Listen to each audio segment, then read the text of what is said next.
everyone, this is DinoSasha here and welcome back to another review, and today we're gonna take a look at the figure. It is the PNSO 2022 Jacques the Deinocheirus. Now, Deinocheirus, which name means terrible claw or terrible hand, is a genus of large ornithomimosaur dinosaur that lived during the late Cretaceous period around 70 million years ago.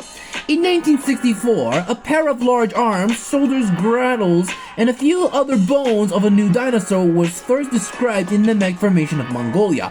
In 1970, the specimen became a holotype of the only specimen of its genus, Deinocheirus mirificus. The genus, it was a Greek named Horrible Hand. No further remains were discovered for almost 50 years, and its nature remained a mystery. Now, Deinocheirus is unusual ornithomimosaur, can grow up to 11 meters long and weigh about 6.5 tons. It is one of the largest members of the ornithomimid family. Now, these giant creatures were unlike most of the rest of the family. These things can actually fight back by using their sharp claws to fend off against predators, such as a Tarbosaurus. Now, they're omnivores, mostly eat meat, and yes, this includes fish and plants. I almost completely forgot about that. Now let's take a look at the Deinocheirus first. This figure of this creature is actually kinda good. Now the sculpt is actually quite nice. I mean, we've got some issues going on. It's basically the largest ornithomimosaur. I think it did very well on the dinosaur. Its size, very perfection looking. I think this is a perfect looking animal. Not gonna lie, that might be look very gorgeous. I mean, they did to a big duck so accurate, makes it feel better. Now the sculpt is nice. It's actually very great, including the giant feathers all over it. Since dinosaurs have feathers, just like modern day birds, I think it's kind of great. Especially the pose. Although pose did well on the carpet or floor because it fell a lot. But because it fell, I have to use this standing point to make it stand well. So yeah, the pose is good, but using this standing pose prevent from falling. Yeah, that's why the pose is actually kinda good, especially the details. The details on the dinosaur is actually very nice, especially they did with those arms, legs, including a tail, which is a very particular looking for this dinosaur, and I think the head is actually kinda good. So yeah, that's why it calls a big duck.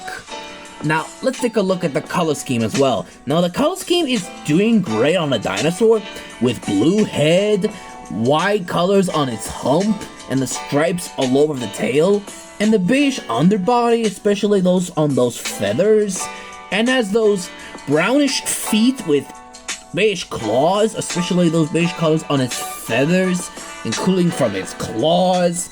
And yeah, even the dark gray colors on each body, from body, like, you know, from, yeah, that's exactly, chest, shoulders, hands, and even tail. It has some blue colors on its feathers. Especially the beak is actually kinda gorgeous to see looking at this magnificent creature with its dark point on it, and yeah, that's a pretty good big duck. And I think the Deinocheirus is the largest known ornithomimosaur to ever live. And let's take a look at the articulation. It has articulated mouth. So yeah, Deinocheirus did have an articulated mouth. And so, that's why it is a particularly large animal when it opens its jaws. Especially the tongue sing very well. That's why it calls the big duck for no reason. So yeah, I think the accuracy did well on the dinosaur very much. So yeah, that's why it is a perfect dinosaur to have around it. But because it's a bird-like, it makes sense. So let's give it a roll and let's give this giant dinosaur a measure. Turn from a length from tip of the beak and snout, or a tail, we're looking at about approximately 11.5 inches, and which is only at about 28.5 centimeters, and the height on top of the head, we're looking at about 4.5 inches, and which is only at about 11.5 centimeters. For comparison, I'm gonna bring up another Deinocheirus, including another relative. This would be the Safari Ltd 2017 Deinocheirus. Now, PNSO's Deinocheirus is much bigger than the Safari Ltd's Deinocheirus, make it look like an adolescent, and this one's a fully grown adult. So yeah, particularly giant, so I'm linking this, a little one, in the link in the description box down below. And another comparison with the Schleich Gallimimus. Now, Gallimimus is another dinosaur that also covered in feathers, and it's actually kind of closely related to each other. So, I'm linking this one in the link in the description box down below. And I'm giving this Deinocheirus a 10 out of 10. A perfect dinosaur to have one. And if you know about this figure, let me know in the comments down below if you know it. Anyways, thanks for watching, my dino fans. Don't forget to hit the like, subscribe, and click the bell for notifications so you'll never miss the video. And leave a comments below. And I'll see you for another review about the Collectate 2011 Hedgehog. Goodbye everyone, and see you next time.